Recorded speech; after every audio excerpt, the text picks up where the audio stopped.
A gravação está iniciada, gente, então vamos dar início aí. Tá? Semana passada a gente viu até o item anterior aqui, né? Está nesse item computadores móveis e de jogos, que a gente vai começar a ver no momento. Né? Mas semana passada a gente chegou até microcontroladores. Então, dando uma voltada aqui só para a gente poder lembrar, né? Nós estamos na parte aqui em que estamos vendo os tipos de computadores. Né? E esses tipos de computadores podem ser, né, computador descartável, microcontrolador, computador móvel de jogos, computador pessoal, servidor mainframe. Né?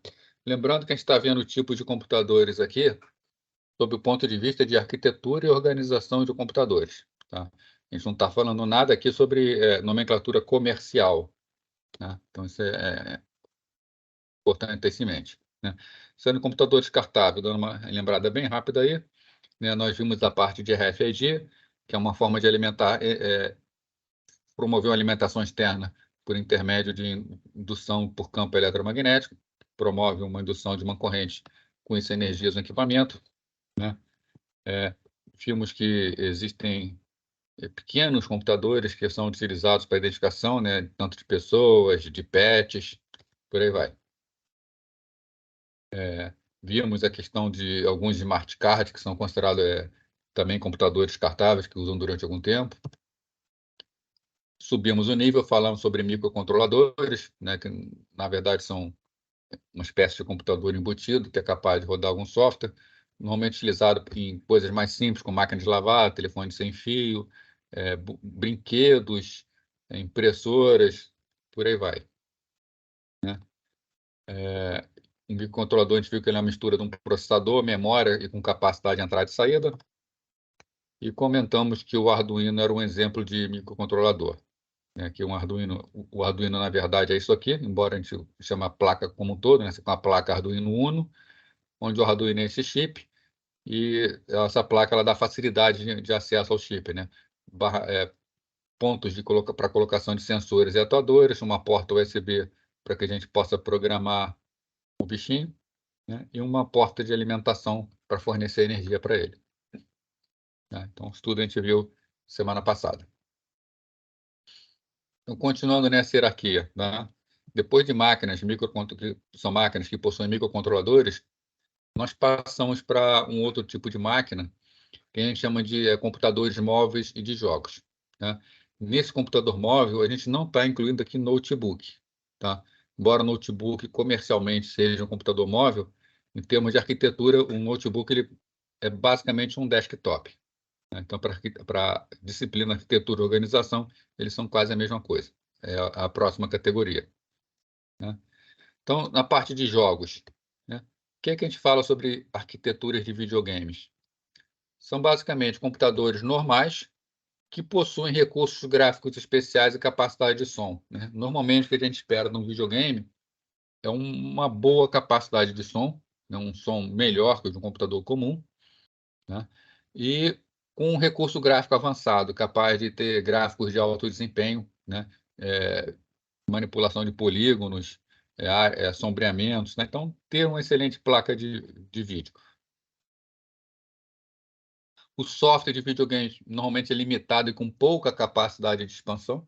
É o software que vem nos videogames. A gente praticamente não instala nada neles, tá? A não ser jogos, né? Mas não se tem acesso a muitos recursos do próprio sistema operacional dos videogames. Né? Eles começam desde os CPs de baixo valor, né? Que são para, por exemplo, telefones celulares mais simples, jogos de mão, né? Até sistemas bastante poderosos, né? Por exemplo, um Xbox, um PlayStation, onde a gente já está falando de processadores próximos a processadores de ponta, algumas arquiteturas um pouco mais antigas, como o PlayStation 3, que tinha uma arquitetura híbrida, né? Onde tinham vários processadores com finalidades diferentes. Né? Agora, a principal diferença entre videogame e computador pessoal é que os videogames são sistemas fechados. Tá? Normalmente o computador ele é aberto para você poder botar o programa que você quiser, mexer no hardware à vontade. Tá? Videogame, o usuário normalmente não pode expandir o sistema. Você pega o PlayStation 4, por exemplo, você pode trocar o HD dele, no máximo, para o PlayStation 5, nem isso você pode trocar, né? O SSD dele já vem soquetado na placa-mãe. Você pode até botar alguma coisinha para expandir, para fazer troca de dados, mas não para expandir o sistema realmente, né? Eles são cuidadosamente otimizados para algumas poucas áreas de aplicação, né? Então, ele tem uma arquitetura interna diferente um pouco da arquitetura de um computador, onde, para eles, não interessa muito a área de acesso a dados, tá? Eles privilegiam mais acesso à memória, por questões de desempenho, né? Agora, essas restrições, né, possibilitam, então, a construção de máquinas por um preço mais baixo que o de computadores pessoais, né? Um computador pessoal que tem o desempenho de um videogame, tá? Não é mistério. Você pode ter computador com desempenho bem superior de um videogame, bem superior a um videogame. Mas um computador pessoal com desempenho de videogame, normalmente o preço dele é bem superior a um de videogame. Então, você pega um excelente videogame, os computadores gamers, né, que chamam, tem preço bastante superior. Computador móvel tem o requisito adicional que utiliza o mínimo de energia possível, né? Então, você pega aqui, por exemplo, um smartphone, é um computador móvel, tá? No caso aqui, até um computador móvel com jogo, né? É, ele não tem a fonte de energia ao qual ele está ligado constantemente, né? Então, ele precisa ter uma arquitetura e ter todo um software voltado para um baixo consumo de energia, né? Professor, Quanto menos energia usar, mais tempo vai durar a bateria, que é um requisito bastante forte hoje em dia, né? Hoje em dia, quando a gente vai comprar um celular, acho que um dos principais requisitos, né, pelo menos quando eu vou comprar, é ver a capacidade da bateria e ver quanto tempo a bateria dura, tá? Que ficar recarregando a todo momento é um troço que considero bastante inconveniente. Isso é uma tarefa de projeto bastante desafiadora, né? Porque a gente está falando de máquinas que a gente quer que sejam cada vez mais rápidas, né? Máquina rápida consome energia. Eu quero máquina que consuma cada vez menos energia, mesmo sendo rápida. E também quero um celular cada vez mais fino e mais leve, né? E bateria é o tipo da coisa que não é tão fina e muito menos leve, tá? Então é um desafio de projeto muito grande, né? Saber até que ponto vale a pena para o fabricante colocar uma bateria maior ou não. O Alexandre está perguntando como funciona o processamento gráfico no celular que não tem placa de vídeo. Eles têm sim, tá? Só que as placas de vídeo de celulares, a arquitetura de um celular, ela é projetada normalmente com arquitetura parecida com de processadores ARM, onde você, dentro do chip do microprocessador, você já tem a GPU lá dentro, né? Ele não tem, é como num computador tem, que a placa de vídeo fica separada ligada a um barramento. Mas todo aquela cálculo de placa de vídeo, ele fica dentro da própria CPU do celular. Ele efetivamente não tem uma placa de vídeo no conceito placa, mas ele tem internamente todos os circuitos da placa de vídeo para fazer por hardware. A placa de vídeo que chama de. É uma placa de vídeo integrada, sim, tá? Mas a placa de vídeo integrada, quando a gente fala em computador, a gente está falando da placa mais simples, né? Que é assim, aquela placa que vai lá para quebrar o galho, para o usuário não precisar comprar uma boa placa de vídeo. Se você pegar um celular gamer, né, entre aspas, né? Eu acho até que existe modelo de celular gamer, né? Celular para jogo. Eles são integrados, mas a placa de vídeo integrada dele é bem superior à placa de vídeo integrada de um computador. Ah, o Lucas está falando daqueles que tem o G no final. Eu acho que sim, mas eu não vou afirmar não, tá? Mas é assim, tem sim, né? É uma arquitetura um pouco diferente, como tem pouco espaço, ele fica integrado junto ao processador, né? Isso gera um grande mercado de processadores. Se você pegar um processador, uma linha Ryzen ou uma linha Intel, por exemplo, você vê Pentium 5 ou Ryzen 5 com uma grande variedade de preço. Porque dentro da linha 5 você tem essa parte de quantidade de memória cache, se tem processamento gráfico, se não tem, se tem uma GPU ao lado, se não tem, isso varia muito, faz variar bastante o preço.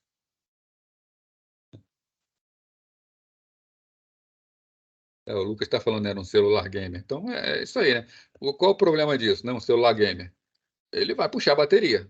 Eu assim, nunca corri atrás, nunca li especificação de celular gamer, não. Mas eu acho que seria um celular mais pesado, porque ele vai precisar de mais bateria.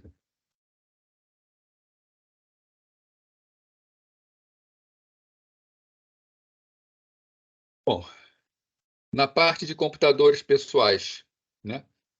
Normalmente, quando a pessoa usa o termo computador, a gente está falando normalmente de computadores pessoais. Tá? Aí, lembrando novamente, para a gente aqui, em arquitetura e organização de computadores, o termo computador pessoal abrange tanto desktop quanto notebook. Tá? Porque a arquitetura, a forma como ele é organizado é muito parecida, tá? É muito parecida mesmo. Né?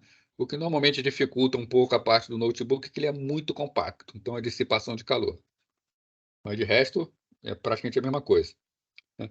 Eles costumam vir equipados com gigabytes de memória RAM, um desktop com muita facilidade de expandir memória, um notebook com menos, mas também tem. Né? Terabyte ou quase de disco rígido ou SSD, né? Placa de som, interface de rede, monitor de alta resolução, tá? Mais periféricos. Né? Aí o Alexandre está falando do iPhone, o aparelho Apple vários anos. Né? O iPhone ele é um excelente aparelho, ninguém tem dúvida sobre a qualidade do iPhone, né? Eu acho o touch do iPhone, eu acho um troço espetacular. Né? A minha única crítica ao iPhone as duas únicas críticas, né? Com relação ao software. Eu acho que ele trava muito o usuário, em termos de uma alegada segurança, daquele cara que não deixa, não dá liberdade para nada. E eu não acho que, assim, excelente celular, mas eu não consigo admitir um celular custar 7.000, 8.000 reais. Não consigo aceitar isso. Né? É, com 3 celulares é mais caro que carro usado aí. Tá? Então, né? É o novo 14.000, né? Pô, eu não consigo admitir isso no celular.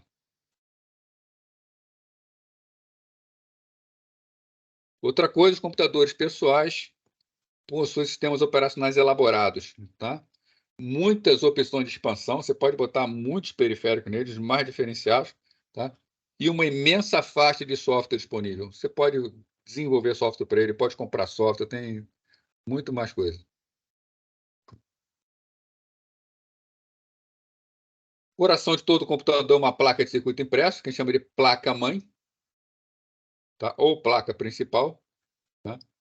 Normalmente contém a UCP, aqui vai a UCP, tá? Esse exemplo dessa placa-mãe está sem a UCP, né? A UCP ela entra encaixada aqui, você levanta uma alavanquinha, que não está dando para ver aqui direito, tá? Você levanta uma alavanca, essa parte aqui solta, você encaixa o UCP aqui, quando você abaixa, você trava o UCP aqui dentro. Aqui em cima você encaixa um cooler, um ventilador turbinado, para fazer resfriar, tá? Esse é o grande diferencial do computador para o notebook, a capacidade de você ter um chip de processador super resfriado. Então, você coloca um bom cooler aqui em cima, você refrigera bastante ele. Então, você consegue jogar mais poder de processamento em cima por causa da capacidade de refrigeração, para não queimar. Tá? Contém memória, aqui tem slot para colocar memória, essa placa aqui tem 4 slots de memória, posso colocar, trocar memória à vontade. Tá? Enquanto no notebook a memória normalmente vem soldada e você só tem um slotzinho quando muito. O CP é o processador, né? É o processador da máquina. Na unidade central de processamento, em termos de hardware, é ela, né? Muita gente confunde, chama o gabinete de UCP, né? Não é, o gabinete é gabinete. Dentro dele está a placa-mãe que está o CP.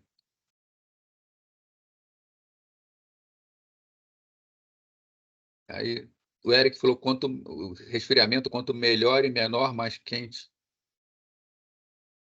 Assim, quanto menor, né? E quanto mais rápido, ele mais vai esquentar. E mais necessidade de refrigeração vai ter. Celular não tem ventoinha para fazer dissipação de calor, né? Esse é um dos problemas de celular, tá? Limita bastante o poder de processamento dele, que o Diego está perguntando. Outra coisa que a placa-mãe costuma possuir slot de expansão. Isso aqui, ó, aqui alguns slots que eu posso botar expansão. Isso aqui tem um barramento aqui que é quase na velocidade do barramento da UCP. Tá? Então, me permite uma comunicação extremamente veloz. Eu posso colocar, por exemplo, uma placa de vídeo aqui. Essa placa de vídeo interagir com muita velocidade com o CP. né? Aqui nessa placa-mãe ainda, vamos comentando sobre ela, tem aqui onde aqui entra a fonte para colocar energia para ela, entra por aqui, né? Tem aqui alguns conectores tipo SATA para botar HD, né? Ou SSD. Aqui o conector de placa de rede, porta USB. Esse aqui eu não estou vendo saída de vídeo, tá? Ou é uma saída de outro tipo, tá? Mas você pode ter uma saída de vídeo aqui, tipo uma saída VGA, né? Não, essa placa de vídeo é antiga, assim, tá? Essa placa de rede, tá? Essa placa-mãe.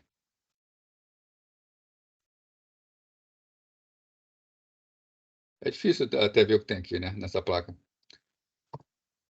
Se a gente pega um notebook, a arquitetura, a placa é bastante parecida, tá?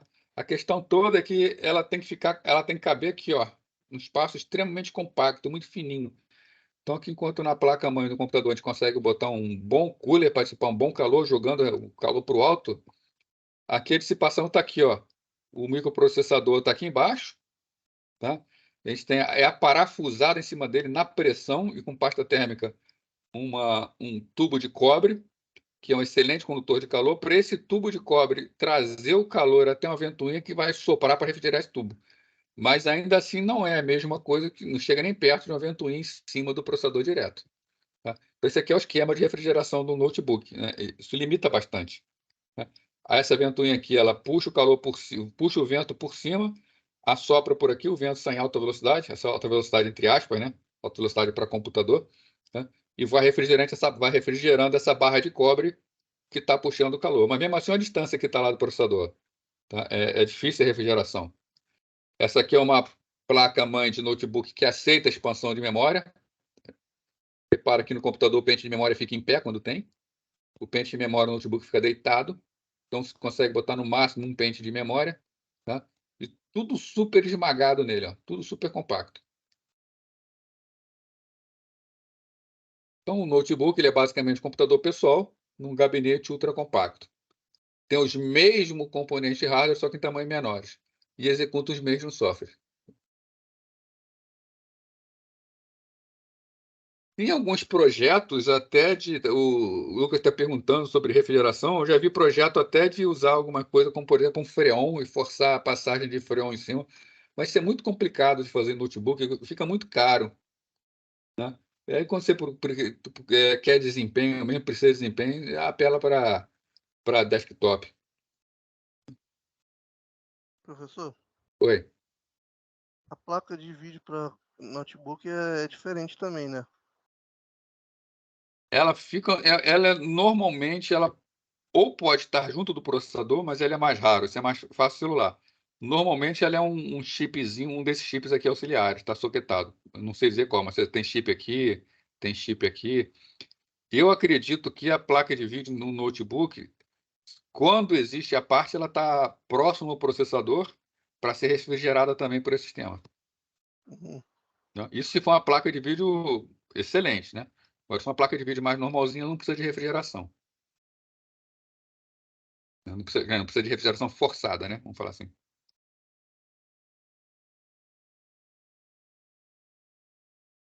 Com relação a servidores, eles são semelhantes a computadores pessoais, tá? Mas eles costumam ser fabricados com hardware melhorado, tá? Então, o que é hardware melhorado? Normalmente vai nele um disco de melhor desempenho e que dura mais tempo. O cuidado no momento da proteção da placa, por exemplo, contra uma proteção, falar assim, contra a degradação, contra a umidade, melhor, né? Os gabinetes construídos com material melhor, com que evitam enferrujar com facilidade, né? Essa melhoria do hardware, então, tá? Ela pode ser tanto questão de desempenho quanto até em confiabilidade, né? Por exemplo, questão de confiabilidade. Um servidor ele costuma ter possibilidade de ter uma não, né? Duas, três ou quatro fontes, de forma que se queimar uma fonte, ele continua funcionando mesmo com aquela fonte queimada, que as outras seguram a ponta, né? Dá para trocar a fonte sem precisar desligar o computador, né? Costuma trabalhar com discos redundantes, né?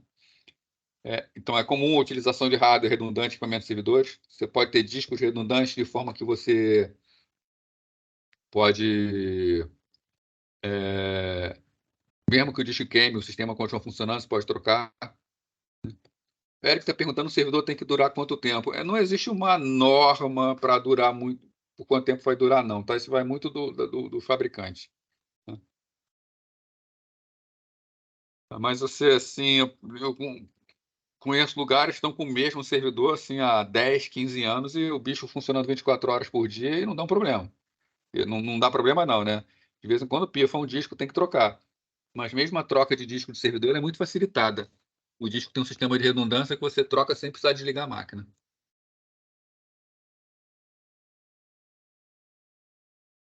E quando você chega em sistema de clusters, por exemplo, você troca até o servidor sem precisar desligar nada. O sistema continua funcionando. Agora, em termos de arquitetura, um servidor com um único processador, tá, não é muito diferente do computador pessoal. Né? E os mesmos sistemas operacionais eles podem atuar tanto em servidores como computadores comuns. Né? Eric, queria ver.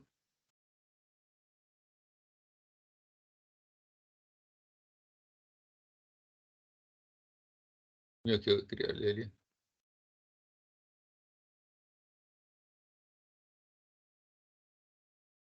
Tá falando, Paulo Roberto falando sobre licitação para comprar servidor. A parte do serviço público para compra de servidores é um troço bastante complicado mesmo. É bastante difícil fazer.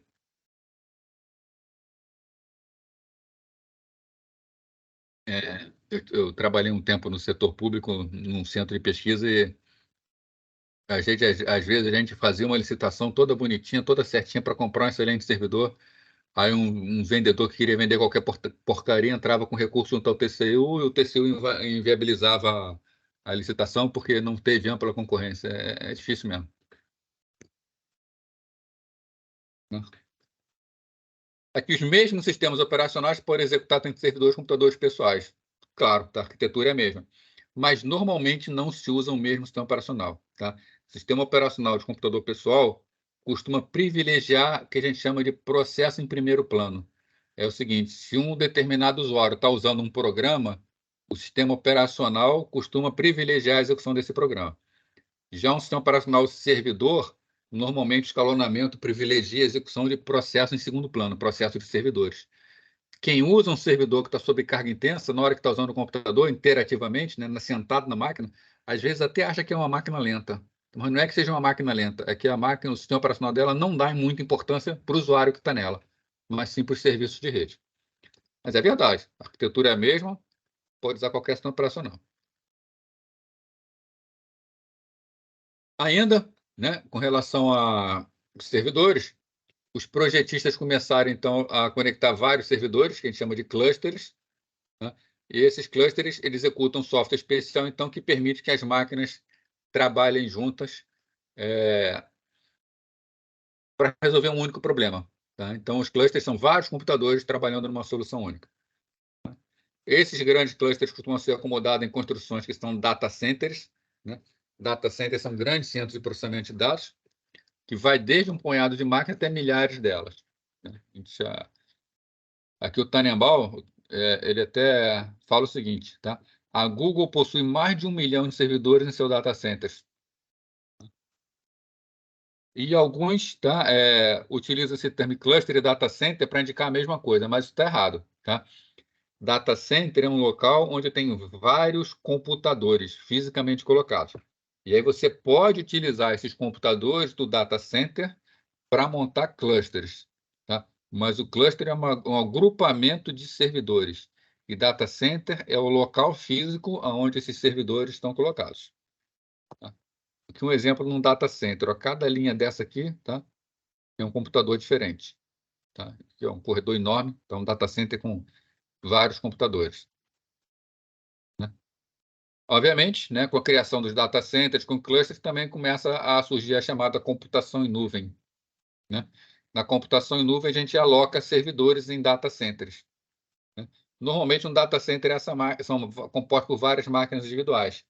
E quando eu aloco um computador na nuvem, que a gente chama, A gente está alocando um conjunto de máquinas dessa. A gente está alocando como se fosse um computador virtual, por esse computador virtual ele pode ser um agrupamento de máquinas, né? A gente escolhe o desempenho que a gente quer do computador. Aí o software vai me dar a quantidade de máquinas necessária para dar desempenho. Até mesmo se eu quiser uma máquina com desempenho mais baixo, ele me aloca numa máquina onde eu estou dividindo com outra pessoa, que também quer o desempenho baixo. Tá?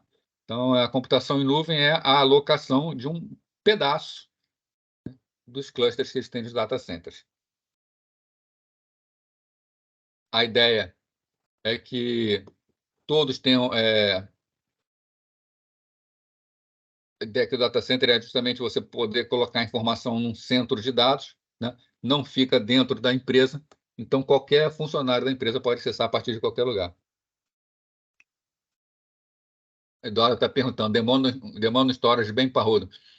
Os storage data center eles são gigantescos, tá? Eles não são gigantescos, mas também não é um só, não, são vários storage. Né? Se você armazenar tudo no storage, você começa a ter problema de gargalo nos barramentos de storage. Tá? Então, esses data centers aqui, eles costumam intercalar servidores e storage, servidores e storage. E aí, cada servidor usa um grupo de dados no storage.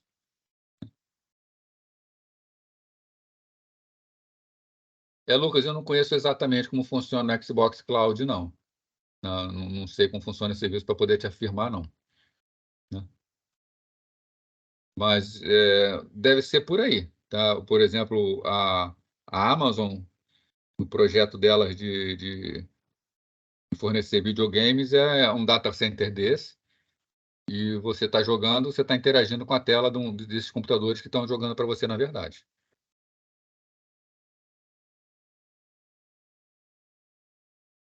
Entrando numa última categoria, nós temos os mainframes. Tá? Até então, o que a gente vinha falando aqui, esses tipos de computadores, eles privilegiam muito processamento de dados. Né? Mas existe uma categoria de processamento que é importantíssimo para negócios, tá? Que quem está falando em processamento de dados em memória, tá? Processar rápido a informação que está na memória. Mas para computação empresarial, computação comercial, às vezes a gente precisa ter um grande processamento de dados que estão em bancos de dados, que estão em discos. Tá? Os mainframes, então, eles são aqueles computadores, tá, que são oriundos da década de 60, que ocupam grandes salas. Tá? Hoje em dia, eles foram evoluindo, e hoje em dia os mainframes, apesar de serem computadores que vêm desde a década de 60, não é aquela arquitetura da década de 60. Então, a arquitetura é bem mais evoluída. Tá? No geral, eles não são mais velozes em termos de processamento de informação que está na memória. A capacidade do mainframe de processar dados em memória normalmente é igual, às vezes até menor que um servidor normal desse. O que diferencia o mainframe mesmo é a grande capacidade de entrada e saída. Tá? Ele costuma ser equipado com vários discos e com vários canais paralelos. Né? Então, se você pega a capacidade que o mainframe tem de buscar dados em disco, processar e devolver para o disco, ela é gigantesca comparado com clusters de computadores. Tá? Então, normalmente, e sejam caros, tá? Boa parte deles são mantidos com questão de software legado, que ainda trabalham dessa maneira. Ana, quando eu estou falando essa tendência é migrar esses mainframes para a nuvem, isso depende muito do tipo de processamento. Né? Muitas empresas não veem isso como uma boa estratégia. Né? A nuvem ela tem uma grande, assim, no meu ponto de vista, se eu fosse começar um projeto novo, eu começaria em nuvem, tá? Porque a nuvem, por ela estar num data center, ela tem um custo muito menor, né?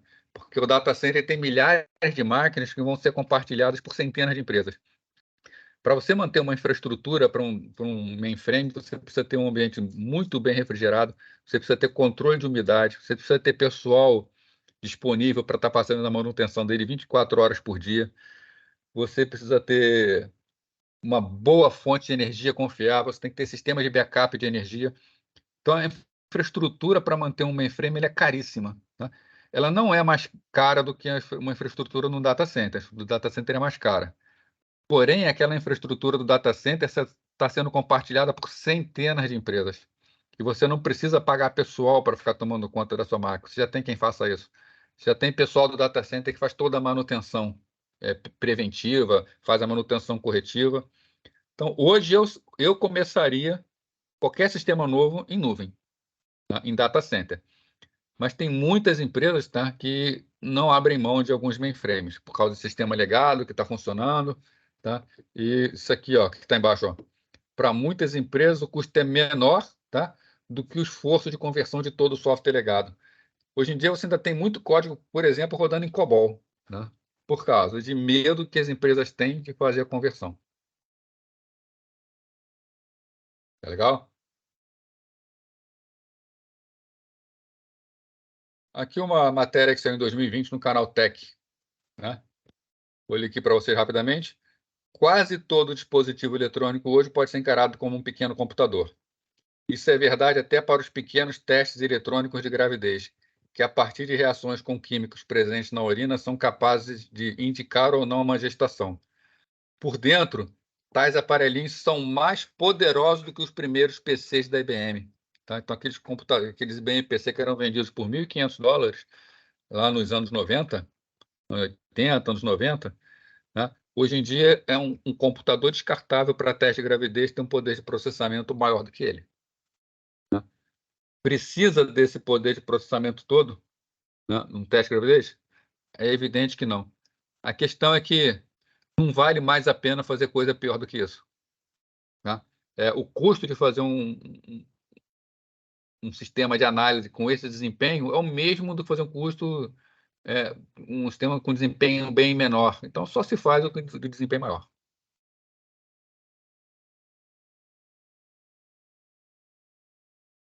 Tá legal? Bom, começar a falar aqui, então, de sistemas de numeração. Né? Vamos falar como o computador armazena números, começar com números inteiros, depois a gente passa para a aritmética computacional. Né? Ana, a segurança, tá? A gente tem dois níveis de segurança quando a gente fala em segurança computacional. A primeira é a segurança física, né? Você não adianta ter nenhum tipo de segurança lógica se alguém tiver acesso ao computador físico. Tá? Se alguém puder meter a mão no computador, acabou. Esquece qualquer coisa de segurança. Então, a primeira coisa que você tem é segurança no acesso. Tem normas de segurança para isso. É, data centers têm esses computadores que a gente viu, eles ficam trancados, tá, em verdadeiros cofres gigantescos. Mesmo que alguém consiga invadir um data center para chegar lá, ele vai ter que abrir a porta, não é algo tão simples, tá? Tem normas de segurança para isso. Então, fisicamente, um data center ele é muito bem protegido. Né? Então, o mainframe, a proteção tem que ser a mesma. Tá? Se está dentro de uma organização, se ela guarda segredos industriais, tem que estar trancado num lugar com uma porta de ferro à prova de invasão. Né? A segurança é a segurança lógica, é de acesso via rede. Aí já é a nível de software. Tá? Aí independe se é cluster, se é data center, se é um PC comum. Aí você precisa de um equipamento com software especial chamado Firewall. Tá? Esse Firewall, junto com outros temas, como sistema de detecção de intrusão, para tentar monitorar em tempo real tentativas de invasão, tá? É que vão fazer a segurança. Mas realmente não faz diferença mainframe ou o cluster, porque a segurança você tem que botar na rede, não no equipamento, nesse nível. Tá legal?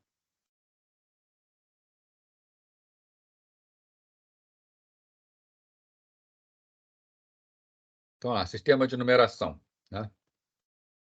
Como a gente representa a informação?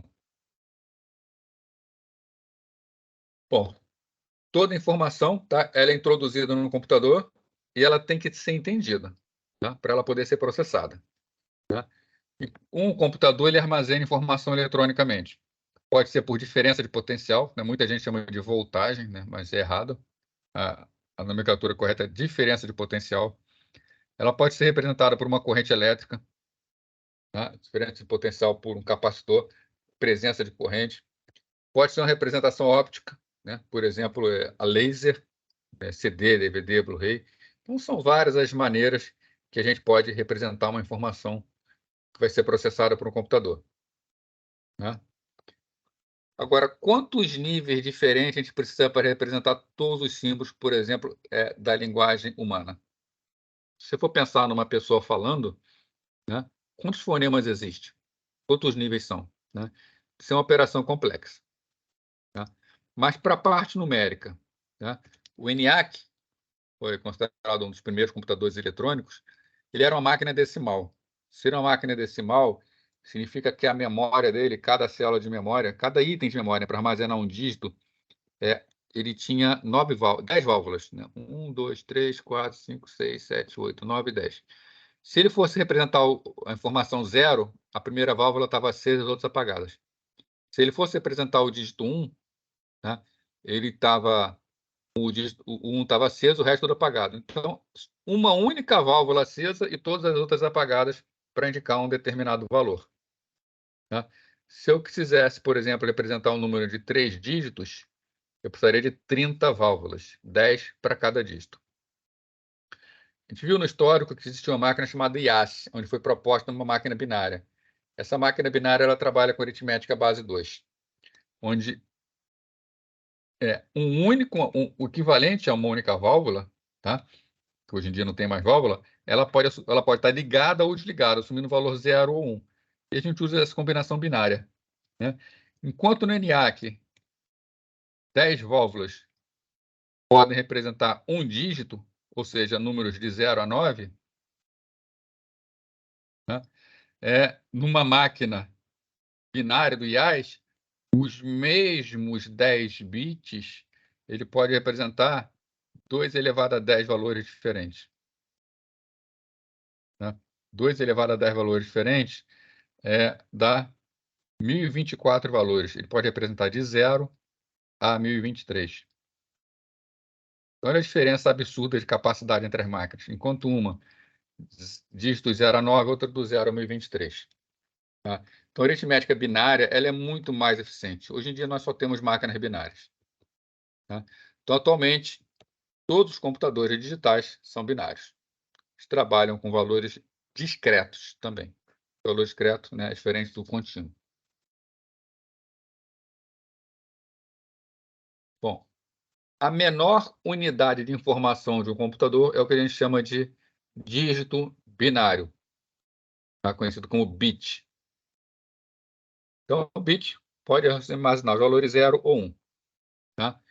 Então, para representar dados, bits são agrupados. Tá? A IBM instituiu, tá, que o menor agrupamento de bits seria de 8 bits e criou o que chama de byte. Tá? Então, um byte é um conjunto de 8 bits. Agora, os bytes também podem ser agrupados. Tá? É comum em linguagem de programação o número inteiro ser representado por 4 bytes. Esse é o padrão, por exemplo, da linguagem C. O número inteiro da linguagem C tem 4 bytes. Né? Ou seja, 32 bits. Né?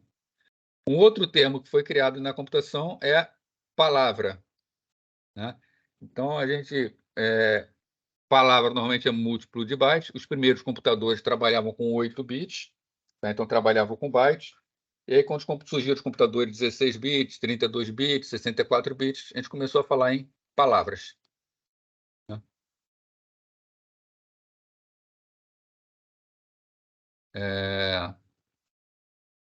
Isso está associado, então, ao tipo de interação que ocorre entre a unidade central de processamento e a memória. Né? Nós temos, então... Alguém botou aí um jogo... Como é que é o nome desse trocinho? Até esqueci. Está aparecendo na tela aí. Como é que é o nome desse joguinho? Né? Tá. Tirar. Então, computador de 8 bits, o processador acessava a memória em 8 bits. A cada acesso à memória, o Minecraft, estamos lá no Minecraft. Então, associava ao CP, né? Ao CP acessava 8 bits, trocava informação de memória em cada 8 bits. Aí surgiram máquinas que eram capazes de trocar 16 bits direto com a memória. Os processadores de 16 bits. Então, a gente falava palavra de 16 bits, ou palavra de 2 bytes. Aí veio os computadores de 32 bits, né? Palavra de 4 bytes, ou palavra de 32 bits. Né? E por aí vai. Então, palavra vai ser um agrupamento de bytes. Então, vamos entrar no sistema de numeração. Vamos ver como é que funciona um sistema base 10 para a gente poder fazer a nossa associação. né? Um binário, tá? Se a gente entender, vamos ver como funciona a base 10. Tá? A gente vai ver que a base 2 não vai funcionar muito diferente disso. Bom, já vimos, né? Temos 10 dedos, então nós utilizamos 10 dígitos para representar valores numéricos. Tá? Então, se a gente quer representar, então, 10 dígitos, números 0 a 9. Tá? Se eu quero representar, por exemplo, o valor 98. O que é o 98? 98 é 90 mais 8, né? Que é 9 vezes 10 mais 8. Isso é o que a gente chama de sistema posicional. Tá? O 8 quer dizer 8 unidades. O 9 quer dizer 9 dezenas. Então, quando eu olho isso aqui, eu vou crescendo sempre a cada unidade de 10, sempre multiplicando por 10. Tá? Se eu pego, por exemplo, 2.316, são 2 milhares, né? Está na casa do 1.000. Deixa eu pegar da esquerda para a direita. 6. 6 unidades. Caminho para a esquerda, multiplico por 10. Uma dezena. Caminho para a esquerda, multiplico mais 10. 3 centenas. Multiplico por 10 de novo. 2 milhares. Então, ó, unidade, dezena, centena, milhar. Então, 2 milhares, 3 centenas, uma dezena e 6 unidades.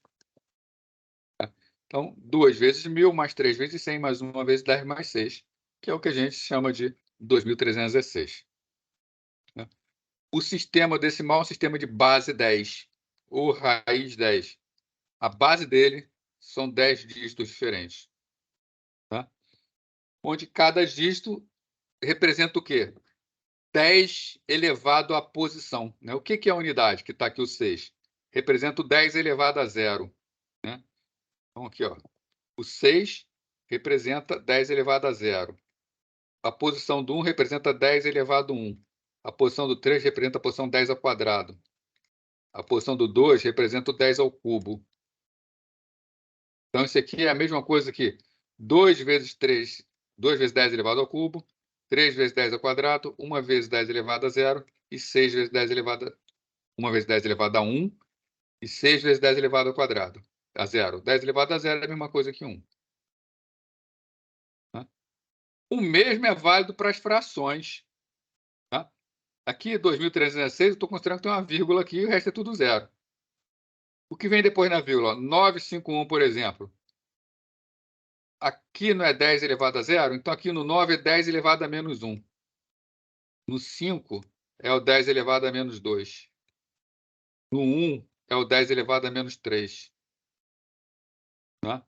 Então, essa é a nossa representação para números. E quando nós trabalhamos com números binários, não fugimos disso. Uma outra característica, o que a gente chama de dígito mais significativo e dígito menos significativo de um número, o dígito dependendo de sua posição. Né? Esse número 1 aqui, ele está mais à esquerda de tudo, ele representa a dezena. Aqui, ó, o 1 representa a dezena, o 6 representa a unidade, o 4 representa um décimo, o 9 representa o centésimo. Então, como o 1 representa a dezena, nós dizemos que ele é o mais significativo, ele é quem tem maior peso dentro desse número. E o 9 ele é o menos significativo, ele é quem tem o menor peso dentro do número. Um erro nesse valor aqui causa um impacto pequeno na interpretação do número. Um erro nesse valor aqui causa um impacto grande na representação do número. Então, quanto mais à esquerda, mais significativo. Tá? Então, o dígito à esquerda é conhecido como o dígito mais significativo, pois contém valor mais alto. Enquanto da direita é o menos significativo, contém valor mais baixo. Né? Isso aqui é o valor 10. Isso aqui não é o valor 9. Isso aqui é o valor 0,09 ou 9 centésimos. 9 centésimos é menor que uma unidade, que uma dezena.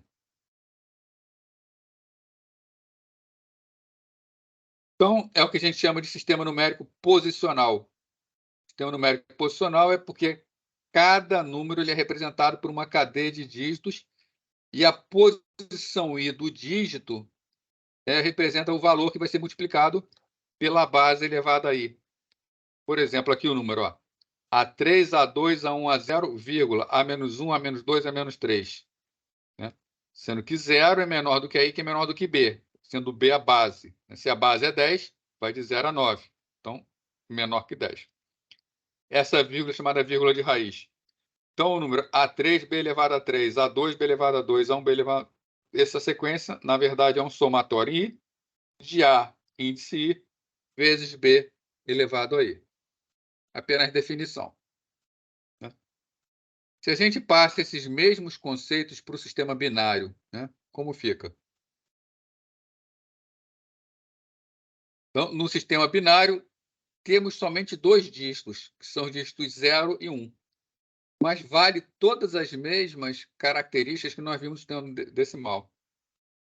Bom, como nós trabalhamos com números diferentes, nós vamos ter sempre, tá, um índice aqui como subscrito, para indicar qual é a base.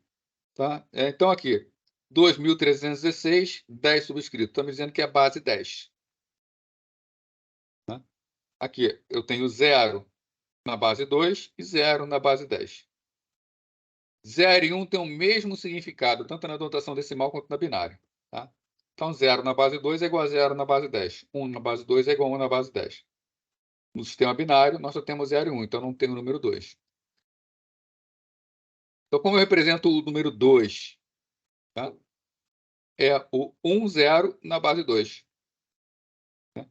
Puxando aquilo que a gente viu do decimal, o que é isso aqui? Ó? Isso aqui representa o quê? A base elevada a 0. Ou seja, esse cara aqui ele representa o 2 elevado a 0. Está aqui, ó. Então, esse número é 0 vezes 2 elevado a 0. O que está na posição aqui representa o 2 elevado a 1. Esse número nessa posição é 1 vezes 2 elevado a 1. Então, vai ser 2 mais 0, vale 2. Esse aqui, ó, 1, 1. O mais à direita é o 2 elevado a 0. Então, 1 vezes 2 elevado a 0. Isso aqui vale 1. 1 vezes 2 elevado a 1. Isso aqui vale 2. 2 mais 1, 3 na base 10. E esse carinha aqui? Né? O mais à direita é o que representa 2 elevado a 0. A esquerda dele é o que representa o 2 elevado a 1. E a esquerda dele é o que representa o 2 elevado ao quadrado. 1 vezes 2 elevado ao quadrado. 2 elevado ao quadrado, 4 vezes 1, 4. 0 vezes qualquer coisa, 0. 0 vezes qualquer coisa, 0. 4 mais 0 mais 4, 4 na base 10. Então, 1, 0, 0 na base 2 é o 4 na base 10. E se eu tiver uma vírgula aqui? Né? Bom, na verdade, entender o número binário, no final, é mais fácil do que entender o decimal. Tá? Porque no decimal tem que multiplicar o valor pela base. Aqui no binário, eu só tenho dois valores, 0 ou 1. Então, onde tem 0, eu desconsidero. E onde tem 1, é 1 vezes a base. Então, eu considero só a base. Né? Por exemplo, esse aqui, ó, posição 0, posição 1, posição 2, posição 3. Né?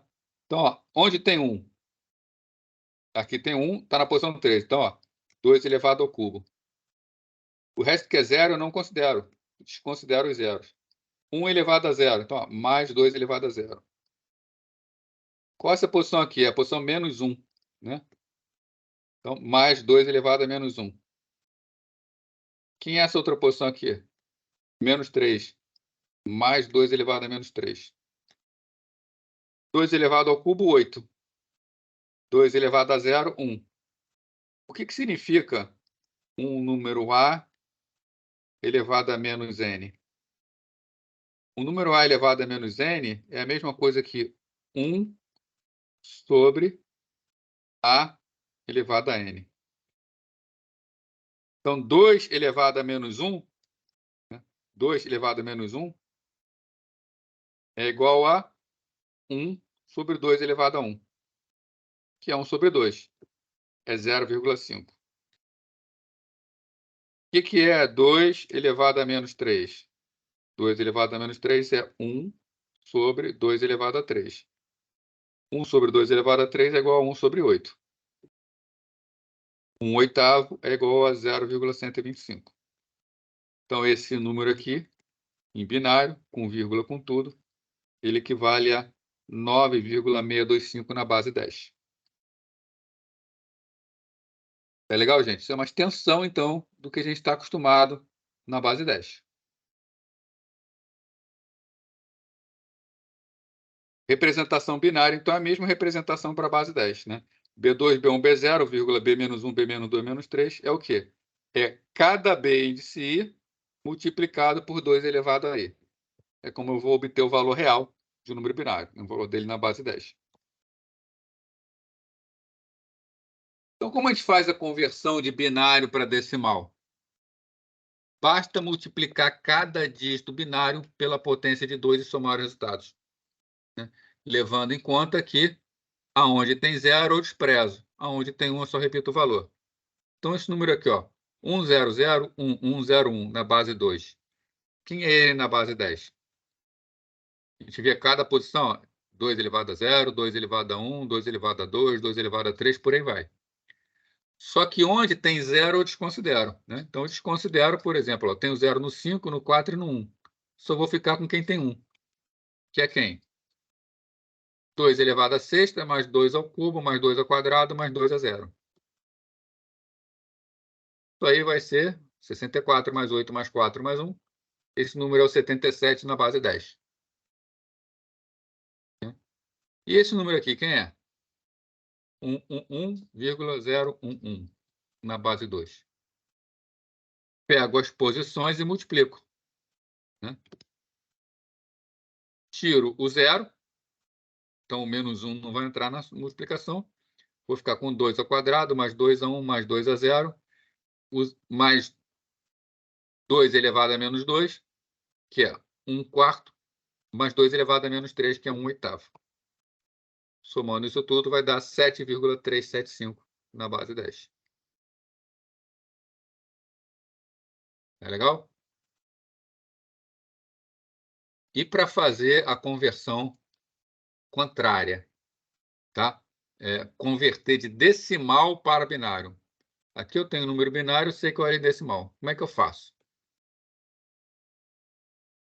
Né? Vamos tratar a parte inteira separada da parte fracionária. Então, primeiro a parte inteira. Eu vou converter um número inteiro n para a forma binária. O processo é eu divido por 2 e obtenho quociente e o resto. Então, eu tenho um número, eu divido por 2, obtenho um quociente e obtenho o resto. Né? Eu faço isso sucessivamente, dividindo por 2, obtendo um novo quociente. Dividido por 2, obtendo um novo quociente. Por aí vai. Até obter o quociente 1. Quando eu obtenho quociente 1, eu saio vendo tudo da direita para a esquerda.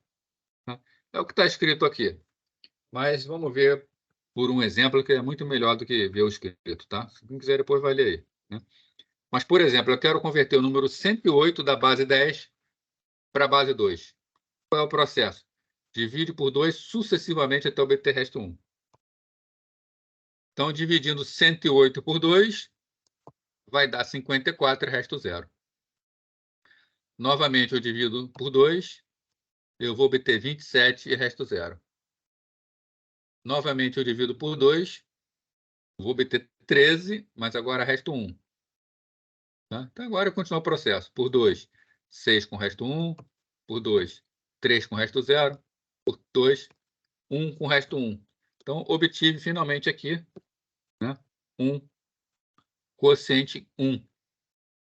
Qual é o número que eu obtive, então? 108 na base 10 vale quanto na base 2? Eu pego aqui, ó, daqui do quociente até o primeiro resto. Então, 110, 1100. 110, 1100 na base 2. Então, 108 na base 10 é esse carinha na base 2. Então, é bastante fácil, tá? É só ir dividindo por 2. Dividir por 2 dá para fazer com facilidade aí. E a parte fracionária? Como é que a gente faz a parte fracionária? Aqui na parte decimal a gente divide. Na parte fracionária a gente multiplica, né? Então, ao contrário da conversão inteira, a parte fracionária ela será multiplicada por 2. A parte inteira do novo número obtido é colocada na parte fracionária, sucessivamente multiplica, tá? Até a gente vai repetindo o processo até obter 0 na parte fracionária, ou chegar na precisão desejada. Aqui a gente pode parar quando chega em determinada precisão. Vai ver essa questão da precisão. Então, por exemplo, quero converter o número 06875 para a base 2. O processo é, multiplico por 2, pego a parte inteira, guardo ela e trabalho novamente a parte fracionária. Então, nesse caso aí, 0,6875 multiplicado por 2, 1,375. A parte inteira é 1 e a parte fracionária é isso aqui. Carrego a parte fracionária para frente, multiplico por 2 de novo. 0,75. A parte inteira é 0 e a parte fracionária 0,75. Aí está repetindo, multiplico por 2. 0,75 vezes 2, 1,5. Parte inteira 1, parte fracionária 0,5. Multiplico 0,5 por 2, vai dar 1. Parte inteira 1, parte fracionária 0. Agora, como a parte fracionária ficou 0, vai ser tudo 0 nesse ponto. Então, 0,6875, pego de cima para baixo, representa o quê? 0,1011 na base 2. Então é até ficar inteiro o valor? Que aí para? Até chegar na parte 0. Ah, tá. Até ficar 0 a parte fracionária. Ou, né, vamos ver um outro exemplo aqui, chegar na precisão desejada. Vamos ver aqui um outro caso. Ó. Ô, professor, só um minutinho. Fala aí. Isso aí são para cada caso, esses exemplos que o senhor está dando? Ou qualquer caso eu consigo aplicar um desses?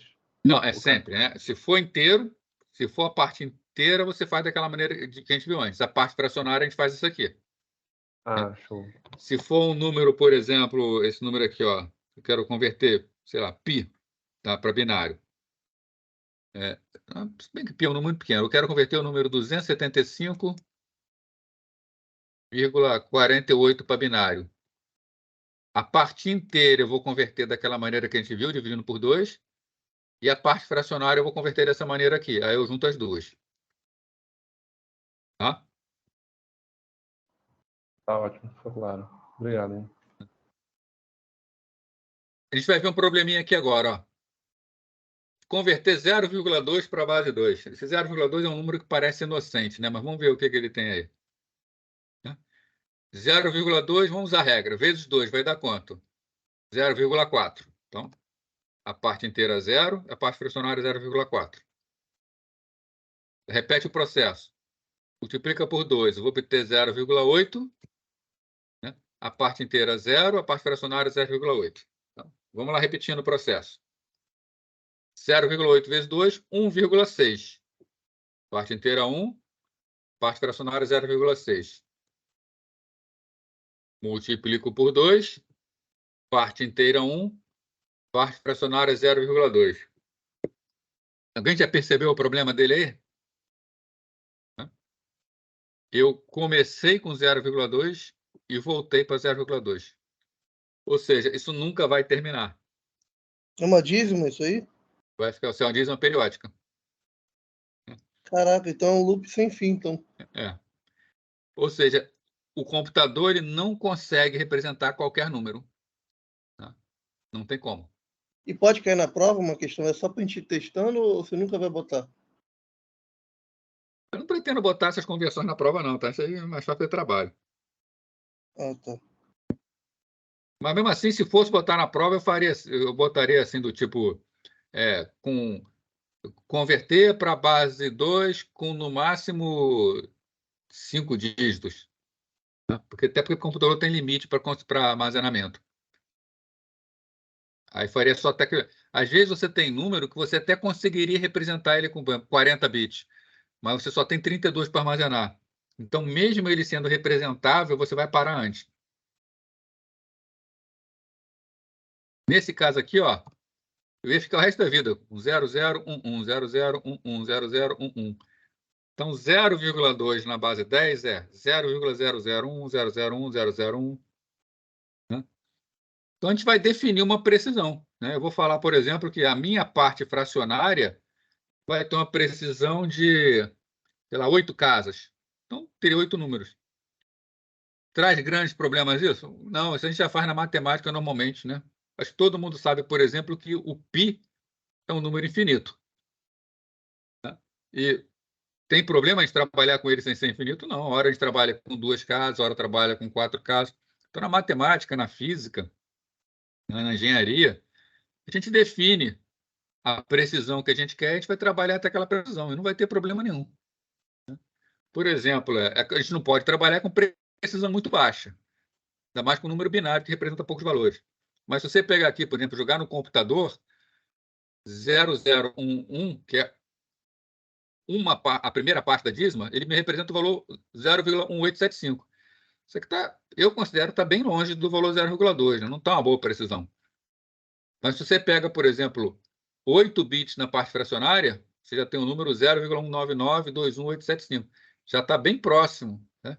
Você pega um número de 12 bits na parte fracionária, olha o número que a gente obtém, 0,19995. Isso aqui é praticamente 0,2. Né? Você pega aqui, deixa eu ver, 4, 8, 16, você pega 32, né? Você pega, a partir daqui, dessa precisão, o próprio computador já faz o arredondamento, 0,2. Então, mesmo na prática não sendo armazenável, quando você trabalha com uma precisão grande, você obtém aquele valor. Porque a precisão vale tanto para a ida quanto vale para a volta. Né? Então, não é problema o computador não conseguir armazenar todos os números, né? Desde que a gente trabalhe com uma precisão decente. Né? Tá ok, gente? Então, continuando aí, tá? Então, a gente viu notação binária, notação decimal. Né? Temos ainda a notação hexadecimal. Né? Às vezes é conveniente trabalhar com números hexadecimais. Né? Quem for trabalhar com rede, trabalhar com endereçamento IPv6, por exemplo, é muito melhor, muito mais fácil representar números hexadecimais do que por decimal. Tá? Representação de endereços de placa de rede também é bastante comum usar número hexadecimal. Tá? Porque na prática o computador ele é um número binário. O número hexadecimal, uma notação base 16, a gente usa os dígitos 0 a 9 para representar os valores 0 a 9 e usa de A até F para representar 10, 11, 12, 13, 14 e 15. Tá? Com isso, a gente consegue fazer agrupamentos de 4 bits em um único dígito hexadecimal. Fica bem mais fácil para representar, para escrever. Né? Então, a maioria dos profissionais que passa tempo trabalhando com dados brutos, tá? É melhor usar uma notação mais compacta. Fica menos sujeita a erros. Essa notação é a notação hexadecimal.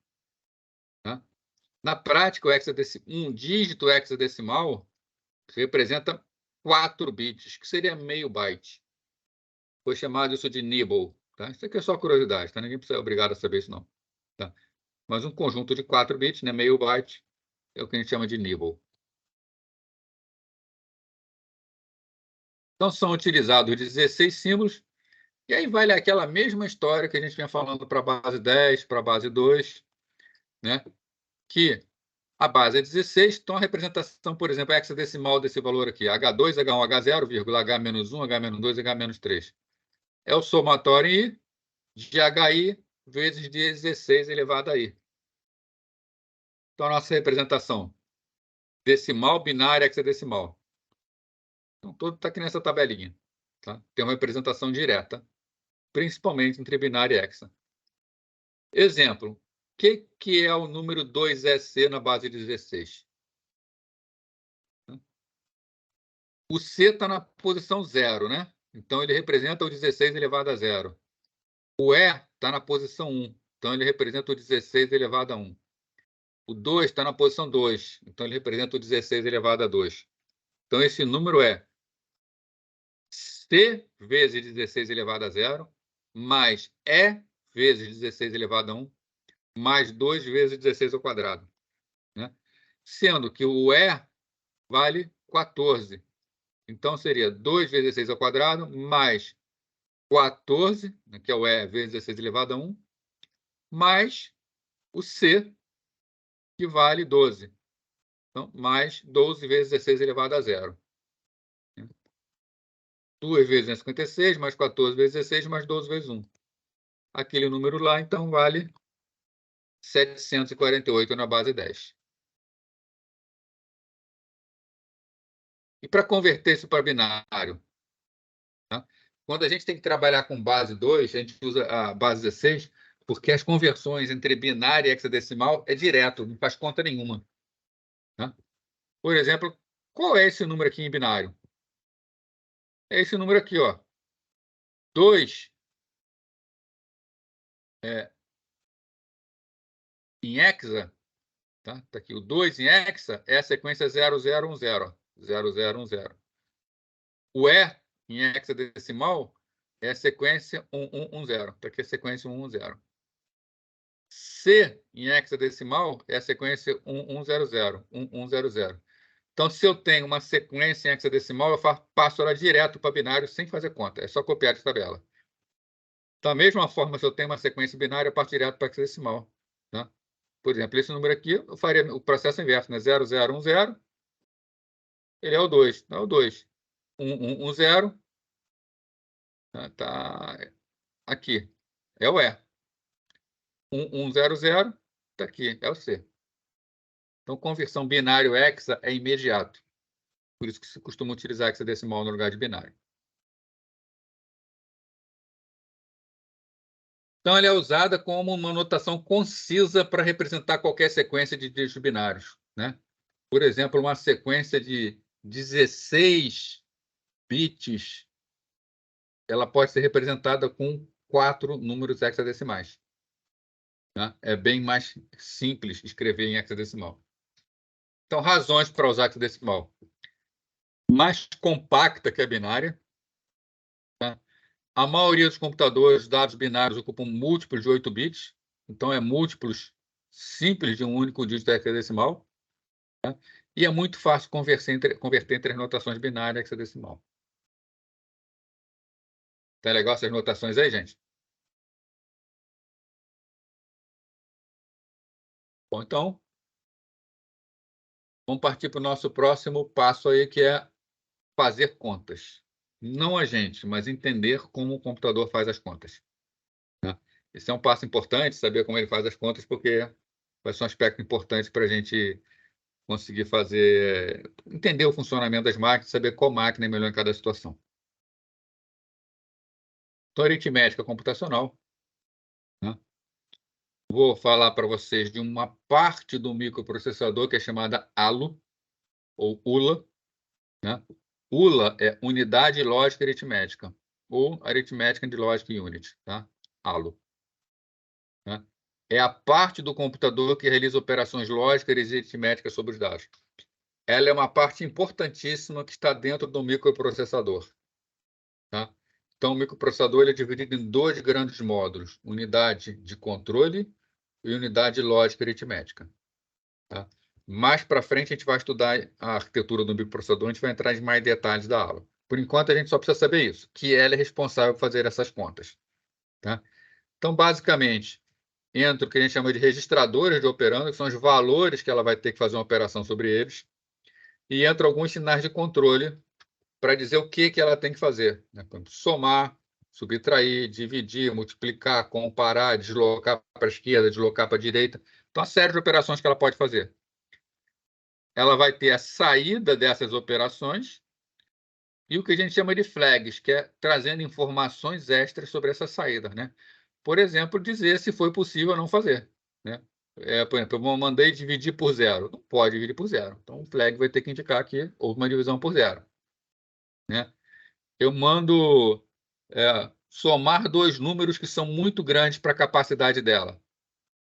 Ela vai dar uma saída, mas ela vai falar, ó, houve um overflow. Né? Então, ela vai dar os flags. Né?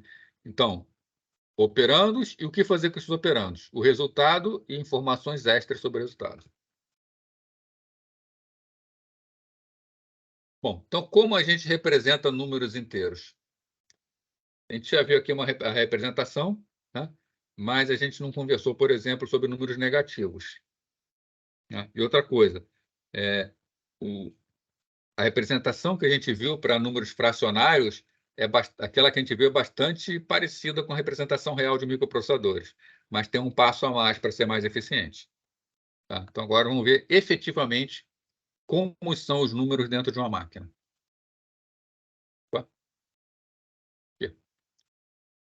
Então, a gente já viu isso aqui, né? No sistema binário, os números podem ser representados com os dígitos 0 e 1. O sinal de menos e uma vírgula. Então, nós temos o problema aqui, por enquanto, que é como eu represento números negativos. Né? Então, no computador, não existe sinal de menos e nem existe vírgula. Só existe um local com um monte de bits para armazenar. Então, o computador, a memória dele, só armazena 0 e 1. Precisamos convencionar uma forma de representar esses valores aí, de vírgula e de número negativo. Né? Se eu estou trabalhando com inteiros não negativos, não muda nada. Tudo que a gente viu até aqui está valendo. Né? Um byte, por exemplo, 8 bits, ele pode representar números de 0 a 255, onde o 0 é o 0, 1 é 1, essa sequência aqui, por exemplo, representa o 22, e todos os bits iguais a 1 representam o valor do 255. Então, são os valores que são possíveis de representar com 8 bits. Então, se uma sequência de n bits, desde a n-1 até a 0, for interpretado como inteiro sem sinal, qual é o valor dela? Somatório desde igual a 0 até n-1, de AI 2 elevado a i. E como eu faço a soma de inteiros bit a bit? Como eu faço uma soma de decimais? Né? Se eu somar, por exemplo, 125 mais 3, 9, 1. Né? Se eu quiser fazer essa soma. É que a gente aprendeu lá no primário, lá no jardim de infância, né? Sei lá.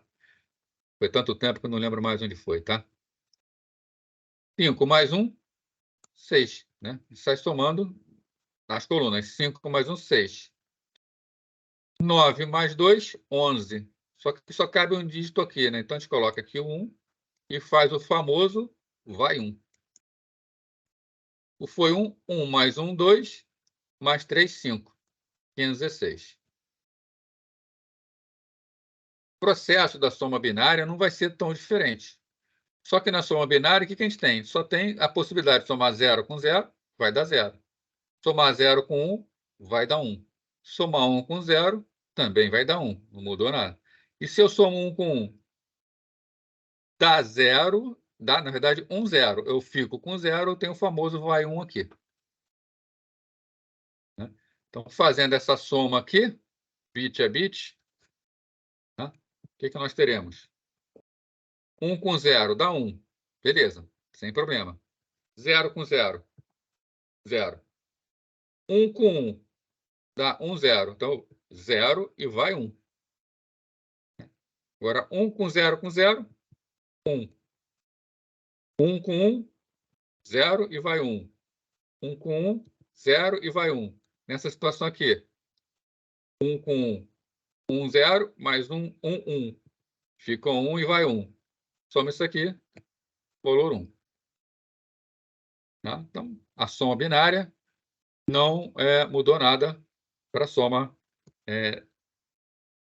decimal. Só que a gente está trabalhando com zeros e uns. O processo é exatamente o mesmo. E se eu for representar números inteiros negativos?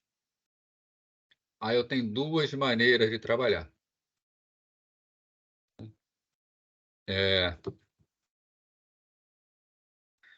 A gente vai representar o sinal com o bit mais à esquerda. E, basicamente, nós vamos fazer o seguinte. Se o bit mais à esquerda é 0, o número é positivo. Se o bit mais à esquerda é 1, o número é negativo. Tá? Essa é a forma de representação que a gente chama de sinal magnitude. Que número é esse aqui? Ó? Esse número aqui é posição 0 é 0. Posição 1. Então, esse aqui representa o 2. Esse aqui representa o 4. Esse aqui representa o 8, esse aqui representa o 16. Então, esse número aqui é 16 mais 4, 20 mais 2, 2. Então, esse número aqui representa o 22. Repara que eles têm a mesma sequência. Os dois são o número 22, na base 10. Sendo que o primeiro, como tem um 0 à esquerda, ele é o mais 22. O segundo, como tem 1 à esquerda, ele é o menos 22. O Lucas está falando, então... Ah, tá. Então já foi, né, Lucas? Então, é a nossa representação chamada de representação sinal-magnitude. Então, o número de n bits, eu tenho n menos 1 bit, na verdade, para representar o valor. Ela tem uma desvantagem, ou duas, ou na verdade tem algumas desvantagens, né? A adição e subtração tem que considerar o sinal dos números. Como é que a gente faz uma adição e uma subtração nesses casos? Tá? Fazer adição e subtração fica complicado nessa representação sinal-magnitude. Outro problema dela é que ela tem duas representações para o número 0. Essas duas aqui representam 0, né? Porque, afinal de contas, menos 0 é igual a mais 0. Então, 1, 0, 0, 0 é 0. Também 0, 0, 0, 0 é 0. Então, nós temos um esquema de representação que aceita uma representação dupla, né? Foi criado um esquema de representação que vai facilitar muito mais, né? Um computador, ele não vai, na verdade, representar um número negativo da maneira que, com representação sinal magnitude.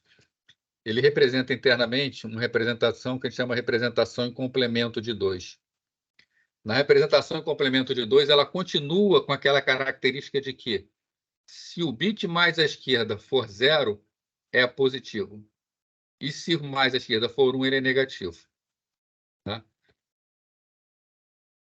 Então, ele utiliza o bit mais significativo como bit de sinal. O número 0 é identificado como um número positivo. Então, se todos os bits forem 0, né, é o número 0. Então, nós teremos o intervalo dos inteiros positivos. O número de n bits vai de 0 até 2 elevado a n menos 1, menos 1. Tá? Isso aqui é o seguinte, né? Se for um byte, 8 bits, a parte positiva dele, um byte tem 256 valores. Então, a parte positiva dele terá 128 valores, que vai do 0 ao 127. Né? Vai desde 0 até 2 elevado a 7 menos 1. 2 elevado a 7 é 128, menos 1, 127.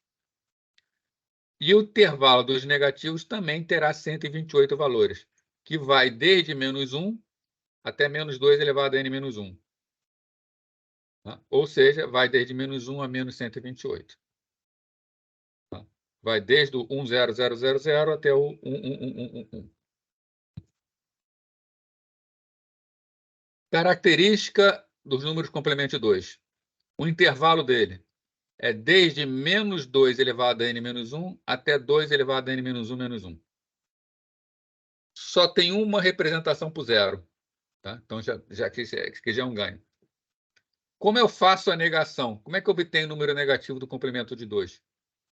Eu inverto todos os bits e somo 1. Tá? E a gente vai ver que isso, no final, é uma excelente coisa para a gente. Tá? Então, daqui a pouco a gente vai fazer isso aqui, tá? Mas, então, na verdade, vamos lá. Vamos fazer logo aqui. Qual é o negativo desse número aqui, ó? Esse aqui é o número positivo, né? 0, 1, 0, 0, 1. Qual é o negativo dele? Eu inverto todos os bits. Vou inverter todos os bits, ficar com 1, 0, 1, 1, 0. E somo 1. 1, 0, 1, 1, 1. Tá? Então, esse aqui é a representação negativa desse número positivo. Tá? Se eu precisar expandir a quantidade de bits de um número, tá? Como é que eu faço? Tá? Acrescento os bits adicionais à esquerda e preencho com o valor do bit original ao sinal. Regra do overflow e regra da subtração. Então, isso aqui está escrito aqui, mas eu vou mostrar nos próximos slides, que eu prefiro do que ficar lendo sem ter um significado. Né? Então, vamos ver mais para frente isso aí. Representação decimal. Se eu trabalho com sinal magnitude, eu só tenho representação, por exemplo, um número de 3 bits. eu só posso representar do menos 3 ao 3, sendo que eu tenho duas representações para o zero. Se eu trabalho com complemento dos dois, eu posso representar do menos 4 ao 3 e eu não tenho representação de menos 0, já é um ganho. E como é que eu faço a conversão de um complemento de 2 para decimal? Tá? Eu considero a mesma coisa, ó, posição 0 vale 1, posição 1 vale 2, 4, 8, 16, até 128. E eu somo tudo. Né? Por exemplo, esse número aqui, representado em complemento de 2, quanto é ele no decimal? Eu pego cada posição, ó, menos 128, mais 64, mais 32, mais 8, mais 2, igual a menos 22. A conversão passa a ser direta, fica bem mais fácil quando eu trabalho com complemento de 2. Tá? Se eu fosse trabalhar... não é que seria tão... A sinal magnitude também não seria tão difícil, né? Eu faria simplesmente a soma de tudo e depois colocaria sinal de menos na frente se fosse 1. Mas aqui eu não preciso avaliar. Eu já faço direto a soma. Às vezes, tá, eu tenho um número de n bits e eu preciso fazer uma operação, uma soma com um número maior. Por exemplo, eu tenho um inteiro de... Bastante comum numa linguagem de programação. Eu tenho um inteiro de 8 bits e tem que somar esse inteiro de 8 bits com um inteiro de 32 bits. Como eu faço para transformar esse inteiro de 8 bits no inteiro de 32 bits? Né? No exemplo aqui está de 8 para 16. Tá? Se eu faço a representação sinal magnitude, se é um número positivo, é só completar a frente com 0. Complemento de 2 também, é só completar a frente com 0. Tá? Já no sinal magnitude, se for um número negativo, o que eu tenho que fazer? Eu tenho que transformar o primeiro 1 em 0, completar tudo com 0 e colocar o mais à esquerda de tudo com 1. Tá? Se for de complemento de 2, eu simplesmente saio. Se o número é negativo, eu só coloco um monte de 1 na frente, que ele continua sendo aquela representação negativa. Então, a própria conversão para um número maior de complemento de 2 não tem comparações, ela é direta. No sinal magnitude, eu tenho que ficar olhando o sinal, fazer verificações e fazer o preenchimento de acordo com o sinal. No complemento de 2, não, eu só pego aquele valor que é mais à esquerda e saio repetindo ele na frente. É imediato. Então, são operações mais rápidas. Tá? E no caso da aritmética, para fazer as somas e subtrações, tá? A gente vai ver aquelas regrinhas que eu deixei passar há pouco tempo. Né? Na aritmética binária, a gente pode realizar ela pode ser realizada com o número utilizando a notação sinal magnitude ou complemento de 2. Posso usar qualquer um dos dois. A gente vai estudar a complemento de 2, tá? Porque sinal magnitude a gente teria que ter, na verdade, a operação de subtração. E hoje vocês vão ver aqui o seguinte, vou falar uma coisa para vocês. O computador ele só sabe somar. Como ele faz subtração? Por somas. Né? Como ele faz multiplicação? Por somas. E a divisão? Por somas. Tá? E a gente vai ver que quem permite isso é o complemento de 2. Tá? O número complemento de 2, a gente só faz somas em cima dele. E a gente consegue simular todas as outras operações. Tá? A soma a gente já viu, na verdade. Né? A soma é extremamente simples. Como a gente faz a negação do complemento de 2? Como transforma o número positivo em negativo? A gente já viu isso aqui. Inverte todo mundo e soma 1. É a operação de complemento de 2. Né? Por exemplo, mais 22 é esse número aqui. Como eu transformo ele em menos 22? Primeiro, inverto tudo. Quem é 0 vira 1, quem é 1 vira 0. E agora eu somo 1. Quando eu somo 1, eu obtenho esse número aqui, que é o menos 22. E se eu quiser transformar o menos 22 na versão positiva dele? Eu pego o valor menos 22. Qual é a regra? Inverte todo mundo. Né? Quem é 1 vira 0, quem é 0 vira 1. E agora, somo 1. Quando eu somo 1 esse número, olha lá, obtive de volta o número 22 positivo. Então, se eu faço duas vezes a inversão complemento de 2, eu vou do positivo para o negativo, do negativo para o positivo. Tá? Então, é fácil inverter o sinal com complemento de 2. E como é que fica a negação do zero? Quanto é o menos 0? A regra é inverte todo mundo, como é tudo 0, vira tudo 1, soma 1. Quando somar, eu vou ficar com esse número aqui. Só que o meu número ele tem uma certa quantidade de bits, né? Esse 1 aqui, ele extrapolou a quantidade de bits. Então, na verdade, eu jogo ele fora. Quando eu jogo ele fora, continuei com 0. Tá? Então, a negação do 0 é 0, sem dificuldade. A adição do complemento de 2 é direta. Tá? É feita como se dois números fossem inteiros sem sinal. Tá? A gente vai fazer no slide seguinte uma série de operações para a gente ver isso aí. Tá? Em qualquer adição, o resultado pode ser maior que o mantido no tamanho utilizado. É chamado de overflow. Né? Por exemplo, eu estou trabalhando com um número de 3 dígitos. Aí eu somo 700 com 600, obtive 1.300. Obtive um número de 4 dígitos. Foi um overflow. Na aritmética binária, overflow também pode acontecer. Se eu somar dois números muito grandes, eu posso ficar com um número fora da faixa. Né? Então, quando tem overflow, o aluno deve sinalizar. Qual é a regra do overflow? Se dois números são somados e ambos são positivos ou ambos são negativos, então o overflow ocorre se somente se o resultado tiver o sinal oposto. Isso quer dizer o seguinte, se eu somo dois números negativos e eu chego no número positivo, foi um overflow. Ou se eu somo dois números positivos e eu chego no número negativo, foi um overflow. E o que acontece se eu somar um número positivo com um número negativo? Nunca vai dar problema. Porque na reta de inteiros, um número negativo está posicionado... o zero está aqui. Um número negativo está posicionado à esquerda do zero. Um número positivo está posicionado à direita do zero. Quando eu somar os dois, vai dar alguma coisa aqui no meio.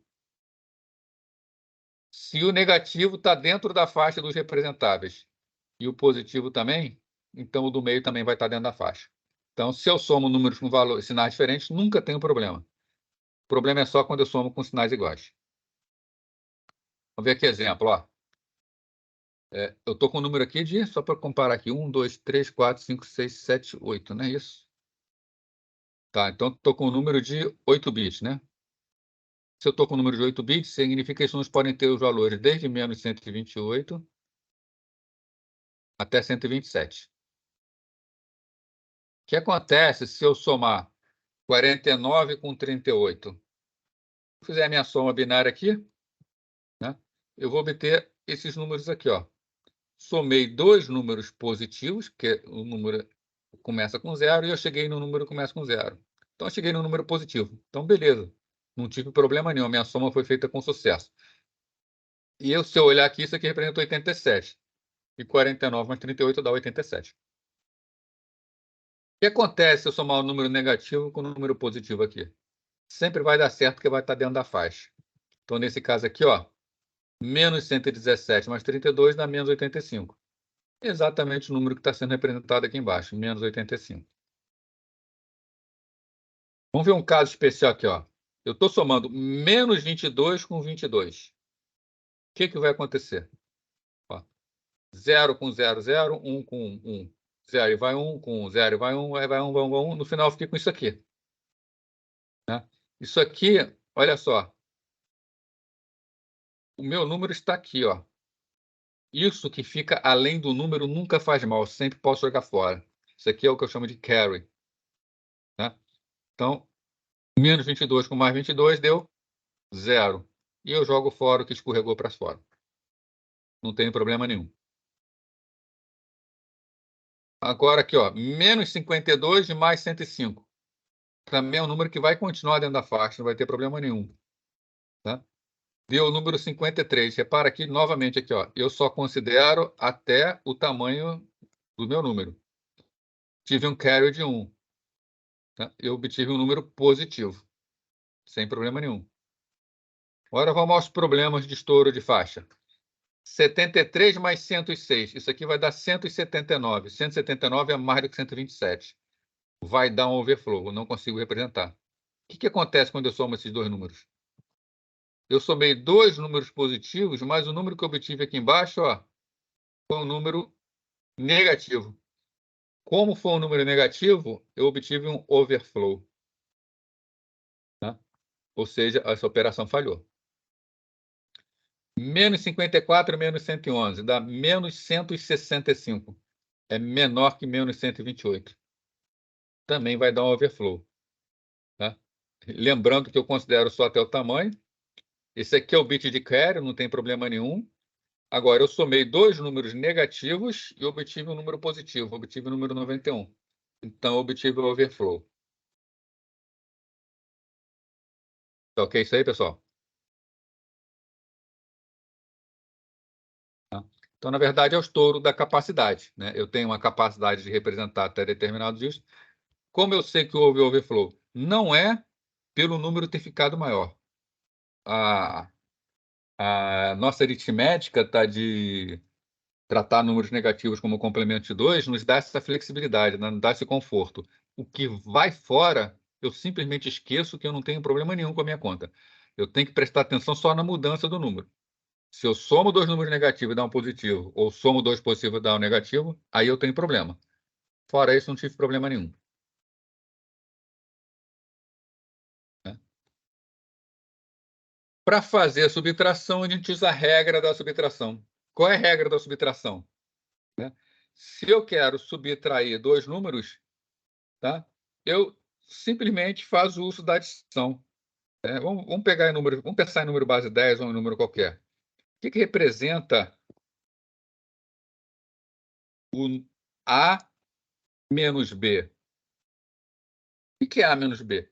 Eu posso falar que essa subtração, na verdade, é uma soma do número A mais o número menos B. Eu não posso? Tem algum problema fazer isso aqui? Né? A menos B é igual a A mais menos B. Então, ao invés do computador, no computador me preocupar em realizar uma operação... Oi? Pode falar. Acidente? Não, tudo bem. Né? A menos B é A mais menos B. Então, ao invés de eu pegar e fazer a subtração de dois números, o que eu faço? Eu faço a conversão de um número para negativo e somo. No final vai dar na mesma. Tá? Então, a minha soma, né, a minha subtração virou uma soma. Então, como é o hardware do computador para fazer uma soma, uma subtração? Eu vou ter um primeiro número e eu vou ter um segundo número. Eu já tenho um hardware que faz o complemento de 2 dele automaticamente. Então, se eu tenho um número aqui no registrador B, aqui eu tenho complemento de 2 desse número automaticamente. O hardware já faz. Que é como? Inverte os bits e soma 1. Então, o complemento é uma soma. Se a minha operação for de soma, o que eu faço? Eu pego o conteúdo de A, o meu seletor pega o conteúdo de B e eu passo num somador. E normalmente eu guardo novamente em A o resultado da soma. Então a soma é bem simples. Pego o conteúdo de um, o conteúdo de outro e soma. Se a minha operação for de subtração, o que eu faço? Pego o conteúdo do primeiro registrador, jogo no somador na entrada, e o seletor seleciona o complemento do outro. E faço a soma. Eu sei que a soma de um número com o complemento do outro número é a subtração, na verdade. Então, na verdade, o meu computador, para fazer uma subtração, ele só faz soma, porque o complemento é uma soma e depois eu faço outra soma. Então, o meu computador ele não sabe subtrair, ele só sabe somar. Ficou claro esse conceito aí? Tá legal isso aí? Tá? O próximo passo é a multiplicação. Tá? Mas, obviamente, tá? Se eu levei esse tempo inteiro aí para falar de soma e subtração, a gente tendo mais 5 minutos aí, não vai dar tempo de falar da multiplicação. Né? Então, semana que vem a gente vai continuar esse assunto, mas dessa vez falando da multiplicação. E a gente vou mostrar para vocês que a multiplicação de inteiro também é soma. E no final a gente vai ver que a subtração também é soma. Ou seja, o computador só soma. Muito fácil, tranquilo?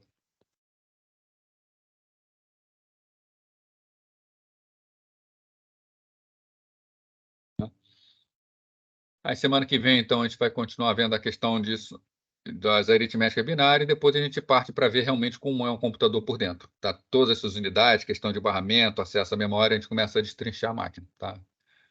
Eu espero que comece a ficar cada vez mais interessante para vocês a disciplina. Né?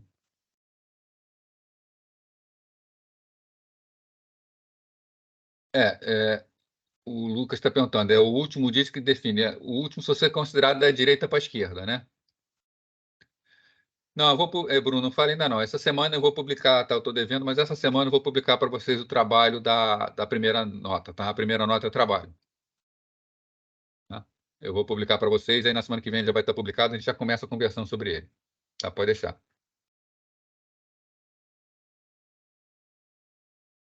Então, nenhuma pergunta? Então, vamos encerrar aqui a gravação e a gente encerra por hoje. Na semana que vem a gente está aí de novo.